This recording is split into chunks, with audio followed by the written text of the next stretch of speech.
네, 안녕하세요. 주식비더 머니버디입니다. 어니스트입니다. 자, 원희님, 그 주식하는 데 있어서 제일 중요한 게 가격이라고 하죠. 싸게 사서 비싸게 팔아라. 이게 이제 사실 주식 투자의 본질이니까 가격.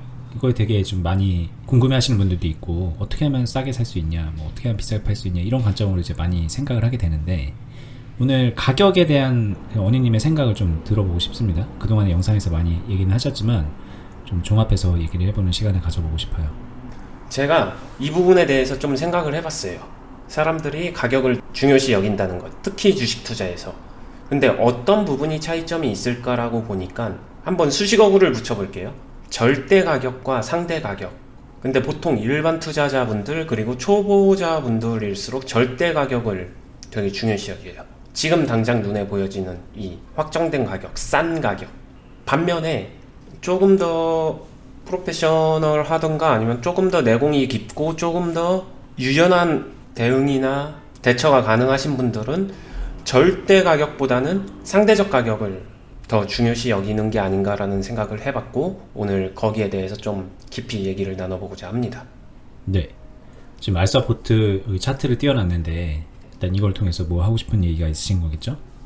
네, 이 종목도 대표적으로 뭐 요즘에 핫했던 섹터 종목 중에 하나일 거고, 아시는 분들은 다 아실 거예요. 저희 영상에서도 몇 번 언급을 했었고. 네, 저도 실제로 이 차트를 띄워놓은 이유는 제가 최근에 가장 주력으로 했었던 종목이기도 하기 때문에 재택근무 관련, 언택트 관련 이런 쪽으로 수혜를 입었고, 당연히 코로나 관련돼서 좀 이슈 테마를 받았지만 기술적인 테마를 가지고 있는 종목이겠죠. 이런 종목들은 딱 차트 보자마자 드는 생각은 변동성이 크죠. 강하게 오르고 강하게 빠집니다. 자, 오를 때 강하게 오르고 빠질 때 강하게 빠져줘요. 오늘 같은 경우에도 강하게 올랐고, 이렇게 될 때 뭐 밑에서 사서 한 3,000원, 2,700원 이런 데 사서 이만큼 오르는 거를 바란다라는 게 지난 영상들 속에서도 지속적으로 말씀드리고 있지만, 그게 현실적으로 얼마나 가능하냐. 지금이야 뭐 그게 나왔지만 저 역시도 그렇게 매매는 안 했어요. 그러면은 이 안에서 사고 파는 행위가 반복이 될 건데, 그 사고 파는 행위의 템포, 비율, 균형, 이런 것들이 조금은 실력마다 상이할 거예요. 근데 그 전제 조건에서 가격에 집착을 하면, 절대 가격, 이게 예를 들면 이럴 때로 가볼게요. 뭐 이날이라고 치게 되면 어저께 2,500원이었는데 한 3일 전에 2,500원보다 더 쌌었는데, 여기에 꽂히는 순간에 그 다음 상승하는 모든 파동을 놓칠 수가 있어요. 이때를 기준으로 두면요. 어저께, 그저께, 3일 전에 더 쌌었는데, 주식이란 거는 그냥 합리적으로 생각을 해보게 되면은 계속해서 변화하는 가격 속에서 자신이 거래를 하고 트레이딩 행위를 하는 거기 때문에 가격은 변화한다인 거거든요. 이걸 인정해주는 기본적인 자세가 필요할 것 같아요. 주식이라는 시장 자체가 가격이 변화하는 공간인데, 자기가 눈으로 봤었던 가장 싼 가격을 머릿속에서 지우지 못한다라고 하게 되면은 조금은 더 높은 확률로 떨어지는 주식만 잡게 되죠. 왜냐면은 가장 싼 가격을 충족시켜주는 건 떨어질 때 말고는 없으니까. 이 부분을 한번 생각해 보시는 게 좋을 것 같습니다. 말씀하신 거에서 좀 관점을 바꿔서, 그래 그럼 오를 때 사야지 라고 해서 뭐 예를 들면 이때 오를 때 살 수도 있는 거잖아요. 네, 근데 이제 뭐 파는 거 못 팔고서 이렇게 맞아버리면 네, 이건 도대체 뭔가 여기서 잡았어야 되는 건데, 이런 생각을 안 할 수가 없어요. 여기서 잡았어야 되는데 여기서 잡았어야 되는데 이 생각을 안 할 수가 없으니까. 그쵸. 뭐 이거를 결론적으로는 그런 상황이 얼마든지 나올 수 있는 게 주식 투자라고 생각은 들고요. 그렇다고 해서 무조건 여기서 잡은 사람이 잘한 거냐라고 하게 되면 그렇진 않은데, 아까 말씀드렸던 상대 가격, 상대적으로 가격이 지금 상황에서 더 유리해 유리하지 않아라고 하는 순간적인 가치 측정은 필요하다는 거죠. 근데 여기서 이 가치라는 말이 혼란이 없으셨으면 좋겠어요. 가치 투자에서 얘기하는 재무제표적 가치를 분석하게 되면은 무조건 고평가죠. 수급이 끼고 거품이 낀다는 거 얘기가 말 그대로 거품이 끼는 거기 때문에 고평가 상태가 될 거예요. 뭐 말 그대로 퍼가 되게 높겠죠. 네. 그럼에도 불구하고 트레이딩을 한다는 것은 그 안에서 상대 가격을 찾아낸다라는 거거든요. 저 같은 경우에는 파동의 원리를 이용해서 여기서 내가 지금 이 종목이 갖고 있는 파동 안에서 그 안에서 조금 싸게, 그 안에서 조금 더 비싸게, 뭐 이런 원리인 건데, 그렇기 때문에 기준이 되는 가격이 이 종목의 파동 안에서 이루어지는 거지, 이 종목이 얼마대야가 그렇게 중요하진 않다라는 거예요. 2,500원이면 2,500원 안에서의 파동을 모일 것이고, 3,500원이면 3,500원 안에서의 파동을 모일 것이고, 얘가 4,000원이면 4,000원에서의 파동을 모일 것이기 때문에, 다만 이게 1층, 2층, 3층으로 올라갈수록 점점 고가 영역으로 올라가는 거기 때문에 리스크는 조금 더 커지고, 그렇기에 후속 대응에 있어서, 관리에 있어서 자신감 있는 사람들의 영역이 될 수 있다. 이런데 4,000원 돌파, 뭐 그냥 과거 영상에서도 많이 말씀드린 건데, 여기서 4,000원 해볼 수 있냐 없냐라고 하게 되면은 모든 사람들의, 이건 보시는 시청자분들도 의견이 다를 거예요. 여기서 할 수 있을까요 없을까요 에서. 근데 아이러니하게도 저는 할 수 있다라고 생각은 해요. 하셨죠. 그리고 네, 그 전부터 계속 했었고, 이때도 그냥 쉬지는 않았어요. 할 수 있었던 때니까. 네, 이런 상황이 올 거라는 것도 실패, 멘붕 이런 건 아니에요. 얼마든지 올 수 있다라고도 생각했고, 이때도 이때대로 계속 하면서 그냥 계속 이어가는 거거든요. 파도를 타면서. 근데 결과적으로 이렇게 해서 뭐 내려와서 올라갔으니까 네가 잘했다고 얘기하지, 만약에 이렇게 하다가 이렇게 돼갖고 지지부지 거리면 그러면은 네. 너 잘못한 거잖아 라고 생각을 하실 것 같아요. 그게 잘못된 게 아니라는 그런 증명을 할 수가 있을까요? 이 선택이, 이때 매매를 했다는 선택이 네. 이렇게 됐기 때문에 잘한 거다가 아닌 이유가 있을까요? 조금 더 납득할 만한?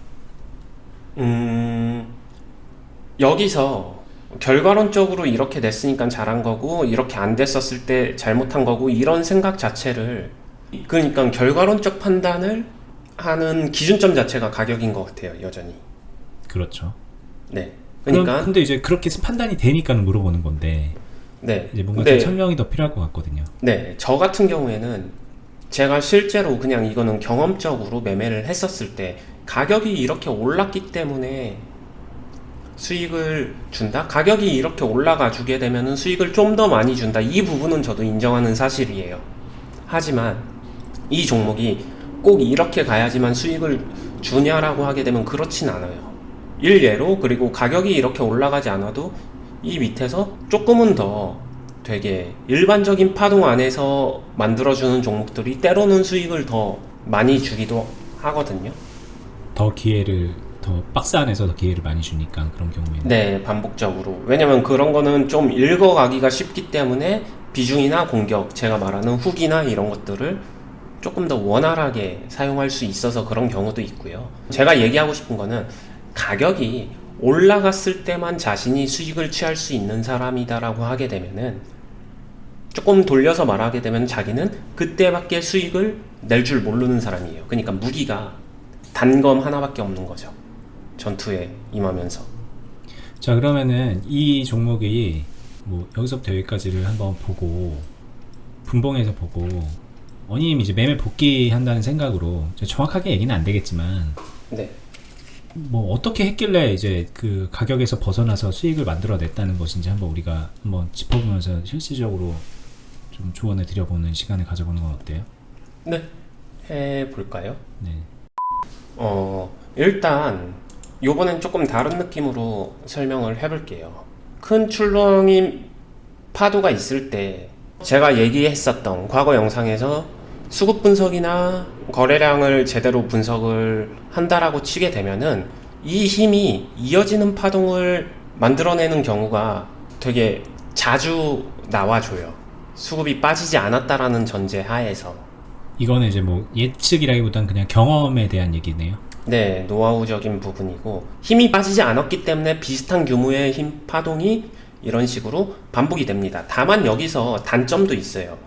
이게 언제 다시 출현하냐에 대해서 뭐 하루 만에, 일주일 만에, 아니면 한 달 만에 이 부분에 대해서는 컨트롤할 수 있는 영역은 아니에요. 하지만 이런 식으로 어느 정도 길게 봤을 때는 조금 규칙적인 상황 안에서의 움직임이거든요. 이게 혹자는 뭐 그렇게도 말해요. 같은 세력이 같은 방식으로 이 종목을 컨트롤한다라는 이야기를 하기도 해요. 근데 저는 뭐 그 부분에 대해서 맞다 틀리다를 얘기하고 싶은 건 아니고요. 이러한 어떤 특정 힘이 이 종목에 부여가 됐었을 때 이렇게 나와줄 수 있는 현상에 대한 이야기를 하고 있는 거고요. 이 파동을 이용한다 라고 먼저 생각해 주시면 되겠습니다. 여기서 그러면은 제가 그 전부터 계속 매매를 했었는데 이때가 2월달 코로나 이슈가 조금 더 부각되면서 재택근무나 이런 이슈 받으면서 상승하고서 뭐 이런 데서는 어떤 식으로 매매했던 간에 다들 가격적으로 올랐으니까 잘 하셨겠죠. 그런 상황에서 이쪽으로 이제 가게 되면은 갈리겠죠, 포지션이. 여기서 가지고 있었던 사람은 익절 또는 단기단타 하다가 손절, 아니면은 여기서부터 새롭게 눌림목이네 하고서 새롭게 시작, 뭐 포지션은 이때부터 갈린다라고 보시면 돼요. 모든 사람들이. 이게 우연일까요? 하게 되면 모든 파동을 가지고 있는 종목은 딱 그러해요. 하락 때 포지션이 갈려요. 누군가는 손절할 것이고, 누군가는 새로 들어갈 것이고, 누군가는 물타기를 할 것이고. 근데 상승 때도 갈리잖아요. 누군가는 홀딩 할 것이고, 누군가는 여기서 먹고 나올 것이고, 누군가는 뭐 사고 팔고 할 것이고, 상승 때도 갈리긴 갈리잖아요. 그렇죠. 상승 때는 갈리긴 하지만 근데 어떤 선택을 하든 간에 다들 해피할 테니까. 아니, 그렇지는 않은 것 같아요. 예를 들면 나는 여기서 사고 팔고 해서 여기서 너무 오른 것 같아서, 네. 가격이 많이 오른 것 같아서 여기서 멈췄는데, 네. 누군가 여기까지 들고 있다가 먹고 나오는 걸 보면 배가 아프잖아요. 그래서 실제로 배가 아파서 막 배알 꼴린다 이게 아니라 어떻게 하면 여기까지 갈 수 있는지 궁금해하는 분들도 많거든요. 그러니까 만족이 안 되는 거지. 여기서 이제 끊고 나온 사람들은. 그래서 이거 궁금해서 찾아보는 분도 많은데, 이게 저희가 그 부분은 해드릴 말이 없을까요? 담백하게 얘기 드릴 수 있어요. 욕심 안 채워집니다. 네, 여기서 여기를 또 만족시킨다 한들 그 다음 거를 더 큰 욕심이 생길 거기 때문에 이 부분은 저는 아까 말씀드렸을 때 여기서 샀다가 여기서 팔았는데 여기까지 가는 걸 봤다. 배 아플 수 있어요. 사람이니까. 근데 그건 어차피 감정적인 요인이고, 제가 이 상황에서 모두가 해피하죠라고 하는 거는 조금 덜 먹고 순간적으로 배 아플 수는 있겠지만 이건 지나면은 금세 잊혀져요. 현실적으로 해피하지 않은 건 아니잖아요. 그냥 감정적으로 조금 배 아픈 요소가 나왔을 뿐. 근데 여기에 결과적으로는 경우의 수가 되게 많이 갈리진 않는데, 이제 하락이 시작하게 되면은 결과적으로 현실적으로 많이 갈리죠. 이거 해피하다 해피하지 않다가 아니라 이때부터는 이제 누구는 손실을 많이 보고, 누구는 손실을 적게 보고, 누구는 기회장으로 오고, 결과적 포지션이 극명하게 갈리는 건 보통 하락이 시작되면서인 것 같아요, 제 생각에는. 그러면은 이때부터 어떻게 하느냐인데, 이때 제가 주로 많이 사용하는 방법은 템포 조절. 여기서 가격을 볼 때 고점 4,000원 대비 이거 3,000원이면은 3,000원까지 보면은 되게 많이 빠지는 거 아니야 라고 볼 수도 있는데, 이 진폭을 가지고 자기가 정하려고 하면 안 되는 것 같아요. 이게 무슨 말이냐라고 하게 되면은, 이 종목이 올라오는 힘을 보게 되면은 워낙 큰 파도로 올라온 거기 때문에, 큰 파도로 올라왔기 때문에 여기서 당연히 큰 파도에서 출렁거려 줘야 그 다음에 다시 올라가잖아요. 파도 원리 자체가 그렇잖아요. 그러면은 많이 올랐기 때문에 순간적으로 조정 자체도 거센 거지. 이거를 자기가 이렇게 올랐지만 이 정도만 가지고 다시 올라가지고, 이런 거를 스스로 정하면은 정할수록 안 좋다라는 거죠. 어긋날 경우가 더 많은 거고, 이 현상을 있는 그대로 인정해 주는 게 제일 중요하지 않을까라고 생각을 하고, 파동의 현상을 있는 그대로 인정하기 위해서 필요한 거는 저는 템포 조절이라는 생각을 해요. 그 템포 조절의 근거는 뭐예요? 그냥 조절하는 건가요? 아니면 이제 보는 분들은 이 생각을 할 것 같거든요. 조절하고 싶은데 뭘 보고 조절하냐? 뭐 거래량 보면 됩니까? 아니면 뭐 이 전 저점과 뭐 이런 걸 보면 됩니까? 뭐 이런 기준점에 대한 얘기 자체가 아닐까요? 이 얘기는 그냥 조절해라인가요? 저도 알아요. 그러니까 그분들이 어떤 명확한 근거를 기준점을 찾는 거를. 근데 이거를 반대로 얘기하게 되면 그 기준점을 너무 쉽게 찾으려고 해요. 한 줄 요약해서. 근데 저는 뭐 외국인이 팔고 있다 뭐 이런 뭐 그런 거라던가. 네. 근데 저는 제 기준에서 보게 되면 주식 투자는 그렇게 단순화할 수가 없는 영역의 시합 같거든요. 그러면은 템포 조절을 한다라는 거는 조금 쉽게 얘기하게 되면은 이 종목이 여기서 강한 힘으로 이렇게 올라와서 눌림이 있을 때 여기서 이렇게 갈 수 있는 이 경우의 수, 이게 약간 정말 극단적 예외거든요. 거의 없다라고 생각해도 될 정도로. 그럼 이게 아니라고 하게 되면은 후속 파동이, 이건 결과론적으로 여기서 나왔지만 여기서 나오든 이 위에서 나오든 이런 식으로 나오는 포인트는 들숨 이후의 날숨처럼 이 포인트가 반드시 걸린다는 거죠. 어디서 걸릴지 모르는 거잖아요. 이 시점까지의 템포 조절을 얼마나 잘 하느냐인 것 같아요. 근데 이게 길어지고 늘어지면 늘어질수록 사람들은 가격이 싸지고 조바심 때문에 물 타고 추가 매수하고 물 타고 추가 매수하고 그런 행동을 반복하죠. 반복하면서 스스로 포지션을 더 이상 견디거나 버텨내지 못하게 불리하게 스스로 포지션을 짜는 거죠. 그러면 이게 여기서 이렇게 여기까지 갈 수도 있고 여기서 이렇게 결과적으로 나왔고 여기서 나왔을 수도 있는 거였잖아요. 네. 근데 이제 이렇게 템포 조절을 하고 있었어요. 템포 조절이라는 거를 그냥 간단하게 아무것도 안 한다고 쳐볼게요. 어디까지 떨어질지 모르니까는. 네. 이렇게 기다리고 있었는데 여기까지 가는 걸 기다려야 되나? 그러고 있었어요. 근데 여기서 이렇게 되고 있어요. 네. 그럼 또 여기서 이렇게 될지도 모르잖아 라는 생각에 또 아무것도 못하면 또 여기까지 와버리는 거잖아요. 그러니까 이걸 어떻게 이제 하냐는 거죠. 말은 되게 쉬운데 여기서 요거를 어떻게 요거를 파도를 타가지고 유리하게 나한테 만드느냐. 근데 막상 샀는데 이것처럼 이렇게 다시 거꾸라질 수도 있는 거였잖아요. 근데 어쨌든 간 거잖아요. 이거를 뭐 구분하는 그런 방법이 있냐 이런 질문을 많이 하시는 거거든요. 네, 구분하는 방법은 방금 전에 말했었던 여기서 전환이다 아니다를 구분하는 방법은 똑같이 저희 영상에서 지속적으로 설명하고 있는 이 수급 포인트를 보게 되면은 그 정도는 요번은 다르구나 정도는 충분히 구분해낼 수 있고요. 네. 그 다음에 추가적으로 제가 이걸 이용해서 할 때 상승의 시발점 부분이 분명히 존재는 하거든요. 네. 이거는 제 관리 노하우이기도 한데 상승 시발점까지 이런 추가적인 파동이 연출되지 않은 상황에서 오게 되면 저는 내가 이 종목을 수급 분석을 내가 좀 잘못했나? 내가 틀렸나를 생각해서 재검토를 해봐요. 일단은 틀린 거에 대한 인정도 하게 되네요. 그때 그 시점에서는. 네. 왜냐면은 이거는 경험적인 노하우상 이 수급이 앞선 수급이 제가 자주 표현하는 말인데 앞선 수급에서 수급이 남아있어서 필연적인 파동을 만들어낸다라고 하게 되면은 이 상승 수급이 몰렸었던 시발점 위쪽에서는 나와줘요. 근데 이 아래까지 더 아래까지 내려간다라는 거는 네. 그래도 이 종목을 살릴 수 있어 살리지 못해라고 하게 되면은 살릴 순 있지만 제 기준에선 여기서는 공격에 좀 더 가까운 행위를 하는 것 같고요. 이쪽으로 넘어가게 되면은 이제 공격은 하기 힘든 것 같고 방어 모드야로 저는 개인적인 변화를 주는 것 같아요. 그러니까 쉽게 말하면 여기서는 언제든지 내가 물량을 더 실어서 이렇게 가는 거를 좀 노려보지만 네. 여기서는 이제 그런 거는 훅을 걸진 않는다는 거죠. 방어에 최선을 다한다는 거죠. 이 종목을 방어를 위한 해결하는 훅이든 뭐든 방어를 위한 뭐 비중을 덜어냄이든 뭐 어떤 그런 방어에 포커스가 맞춰진다는 거죠. 네. 자, 그럼 이거는 여기까지 이렇게 내려갔는데 이게 지금 이 줄을 대충 이렇게 그으셨지만 그럼 이건 네. 어떻게 분석하셨던 거예요? 이거는 개인적인 관리 방법이자 노하우예요. 그렇게 되면은 저는 이쪽 영역에서는 전부 다 이거 파도를 타고서 할 수 있는 만큼 플러스를 계속 냈겠죠. 네. 계속 플러스가 났나요? 그러니까 여기서 어떻게 네. 플러스를 계속 내죠? 여기서 플러스가 나는 게 아니라 여기서도 만들어 갔다는 거죠. 네. 네. 플러스는 상승 파동에서 다 나오겠죠. 네네. 네. 그렇게 되고 여기서 제가 뭐 매일 단기 단타에서 매일 수익을 줬다 이 표현은 아닙니다. 네네.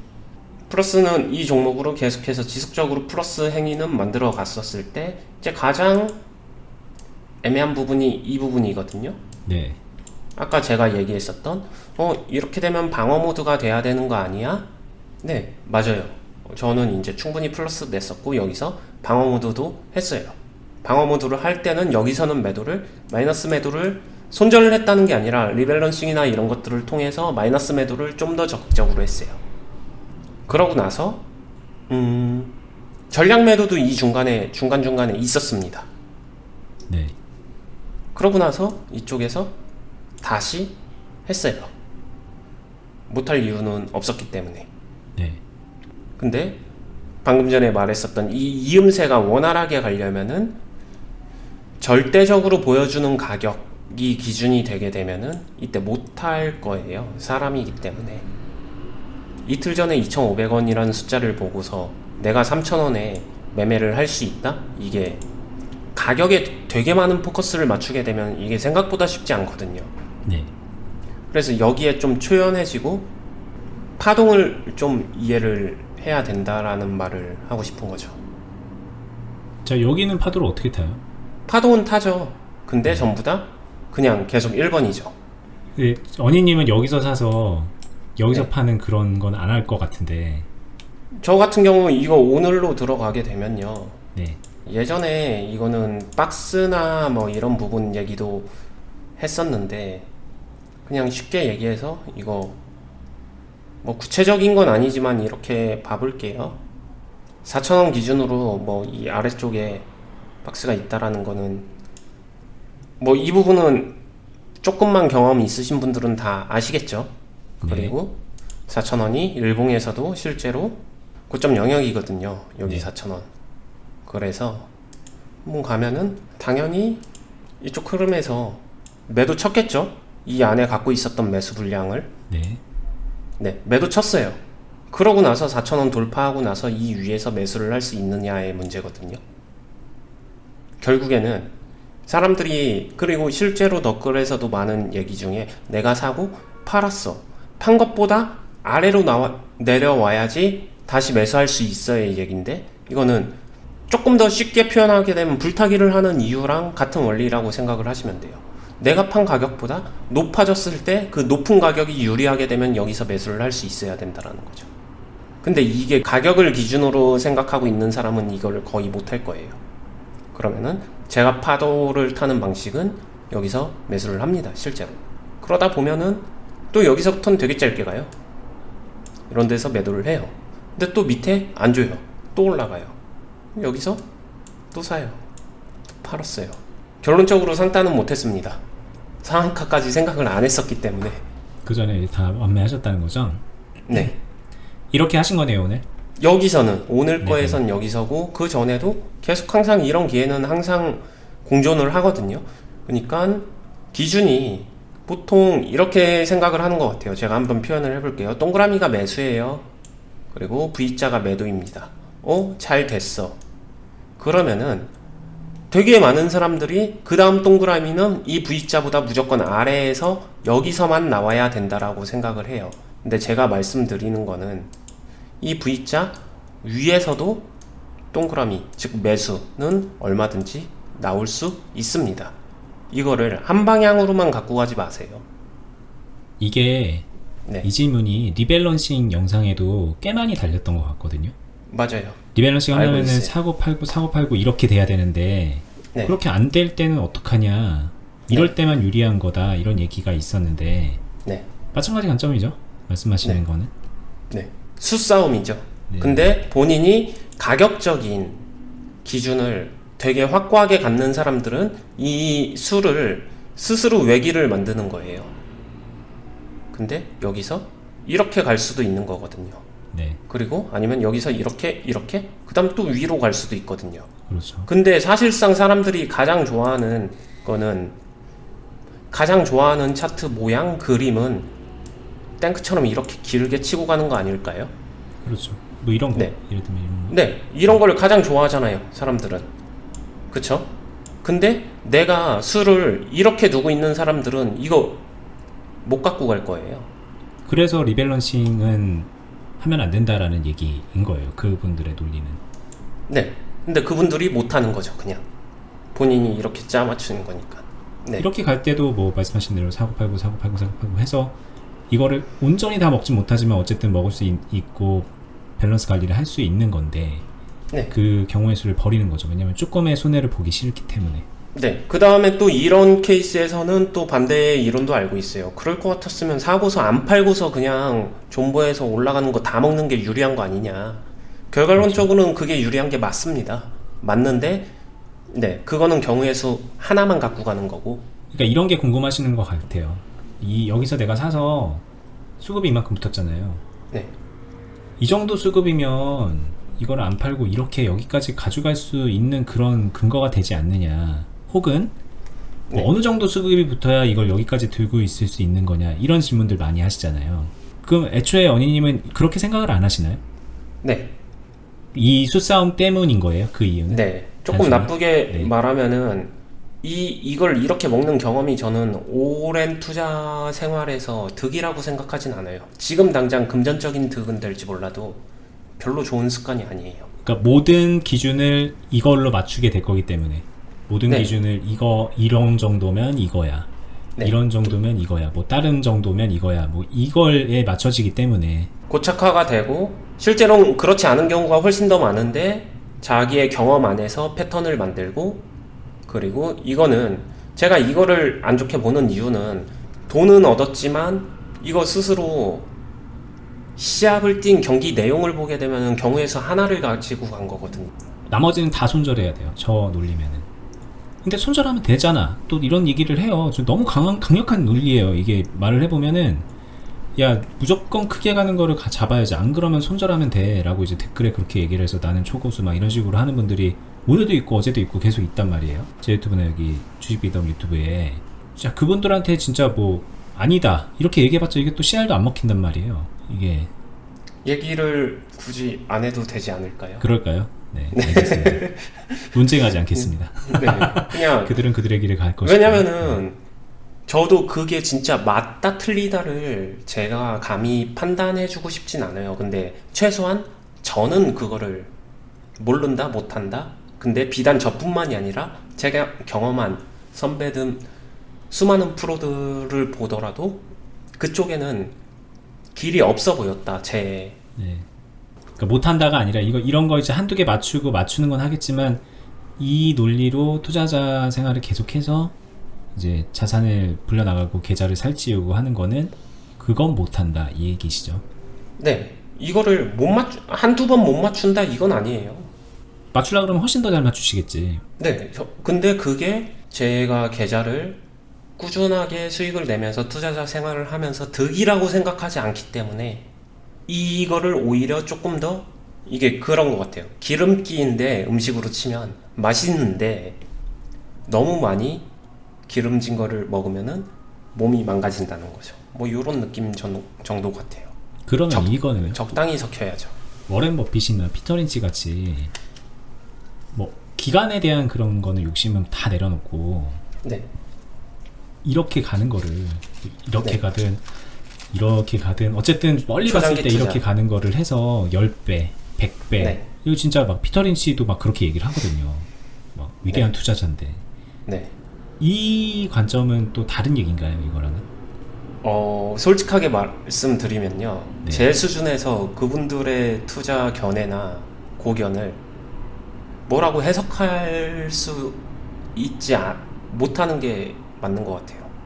타고난 시대도 다르고, 그러니까 저한테 묻는다라고 하게 되면 저는 못할 것 같아요. 그냥 제가 저 자신을 돌아봤을 때 네. 살고 있는 나라도 다르고, 살고 있는 시대도 다르고, 모든 상황이 다른 데서 그분들의 고견을 재해석해서 제 방식으로 그거를 만들어낼 수 있어야 되는데 욕심은 나지만 아직 답을 찾지 못한 단계에. 네. 자, 그리고 제가 질문했지만 저도 부연해서 설명을 하면 피터 린치가 뭐 10배 가고 막 그런 종목을 가지고 있는 거는 제가 확실히 하나 말씀드릴 수 있는 거는 이런 상황은 아닙니다. 그분이 네, 말하는 이런 거. 상황은 아니에요. 이런 상황은 절대 아닌 거예요. 근데 계속 여기다가 껴맞춰요. 그런 분들의 논리는 여기로 막 들어오는 거예요. 실제로 제가 알기로도 몇 가지 되게 유명한 사례 있었는데 뭐 피터 린치나 워렌 버핏 같은 경우에도 주식 계좌 반토막 난 적 있는 걸로 알거든요. 종목들 중에. 짧은 그래서 기간으로 놓고 보면. 네, 한물 갔네, 뭐 했네 그런 얘기 조롱이나 비아냥 이슈 되게 몇 번 많이 됐었어요. 네네. 근데 시간이 한참 지나니까 결론은 20배 상승. 그 결과론으로 모두의 그 논점을 잠재웠죠. 결국에는 그렇게 하는 것 같아요. 완주하는 능력. 여기서 한 가지는 확실히 알고 있는 건 저도 완주하는 능력이 곧 실력 차이다. 이건 맞아요. 그러니까 지금 이 케이스만 놓고 보면 이런 식으로 그날 상한가 가는 거를 막 끝까지 붙잡고 있는 그런 근거를 찾아서 하는 매매를 가지고는 언니님은 완주할 자신이 없다고 판단을 하신 것 같고요. 네. 야, 저 사람 지금 뭐 안 되겠네. 나는 그 판단을 내려야지라고 보시는 분들이 그렇게 쉽게 생각할 영역이 아니라는 것만 공감하고 넘어가시면은 본인한테 남는 게 있을 거라는 말씀을 좀 드리면서 요 주제는 마무리를 해도 될 것 같아요. 네, 그냥 한 가지가 수급을 이용해서 저도 수급 분석이나 파동 원리나 이런 걸 되게 잘 안다라고 스스로 생각하는 사람인데 이 힘을 보면은 얘가 뚫겠구나 4,000원 고점 돌파할 수 있겠다 여기까지는 판단을 내릴 수 있어요. 이 힘을 보면서. 근데 그 이후의 힘까지 계속 예측할 수 있는 건 아니기 때문에. 네, 그게 이 힘이면 상한가야 이건 아니에요. 이건 너무 간 거죠. 원투가 많이 들어간 거죠. 자, 알겠습니다. 네. 참고로 저도 오늘 요걸 했지만 한 요 정도에서 끊고 나왔습니다. 네. 근데 제가 부족함을 느끼는 건 사실 이럴 때도 있어요. 이럴 때 좀 저도 이제 가격 때문에 좀 네. 주저하게 되는 그런 게 있더라고요. 제 매매를 보니까. 근데 언니님은 또 하시죠.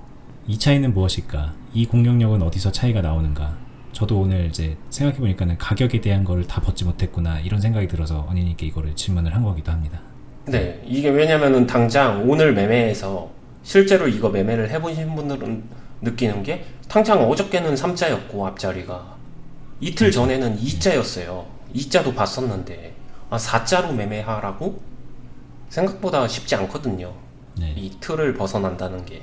그래서 이것도 조금은 더 많은 내공이나 경험치나 노하우 그 다음에 여기서 설령 떨어진다고 하더라도 그 파동을 이용해서 내가 관리할 자신 있는 그 자신감 이런 게 같이 공존이 돼야 돼요. 밑도 끝도 없는 근거 없는 자신감이 아니라 이런 거 나 얼마든지 살려봤어 라고 하는 진짜 경험에서 우러나오는 자신감이 공존됐었을 때 숫자에 대한 이 틀을 완전히 벗어날 수 있다라는 거죠. 좋은 말씀 감사합니다. 일단은 저도 이렇게 배우고 있어요. 보시는 분들도 당연히 이제 배우라고 저희가 이런 유튜브도 하고 있지만 말씀드린 것처럼 저도 부족함을 느끼는 부분이 있고 언니님한테 항상 이런 거를 좀 체크하는 마음으로 이 유튜브를 하고 있거든요. 그래서 같이 공감하시면서 배우시면서 하는 분들은 참 감사도 드리고 그리고 앞으로 잘 되실 거라고 좋은 말씀도 해드리고 싶고요. 뭐 아직은 관점이 맞지 않아서 이해가 되지 않거나 좀 그런 분들이 있어요. 뭐 예를 들면 이거지 왜 그래 이런 얘기를 해 이렇게 생각하시는 분들은 저는 그래도 희망의 끈을 놓지 않습니다. 한번 저희 영상 정주행 해보시고 한번 저희들의 하는 얘기들을 좀 귀 기울여 들어보시면 본인의 논리가 이제 그렇게 완벽하거나 좋은 것만은 아니라는 거를 알 수 있을 거예요. 물론 그동안에 계좌가 그걸 말해줄 거고 생각만으로도 그걸 어느 정도 알 수 있기 때문에 좀 바른 길로 가는 계기로 삼아 보시면 어떨까 이런 말씀을 드려보면서 영상 마무리해도 될까요? 네. 네, 그리고 저희 이제 같이 하고 있는 카페죠. 네이버 카페 주식비더 공유 카페 오시면은 같이 함께 하고 있는 분들 이제 뭐 매매일지 올리고 묻고 답하고 하고 있으니까 참고하시고 저희 하고 있는 투자 클럽도 문의하시면은 오늘 이런 말씀드린 이런 관점으로 올바른 습관을 쌓는 매매를 함께 경험하면서 실력 키우고 수익 만들어 갈 수 있습니다. 그런 것도 참고해 보시고요. 저희는 다음에 또 더 유익한 영상으로 찾아뵙도록 하겠습니다. 다음에 뵐게요. 감사합니다. 감사합니다.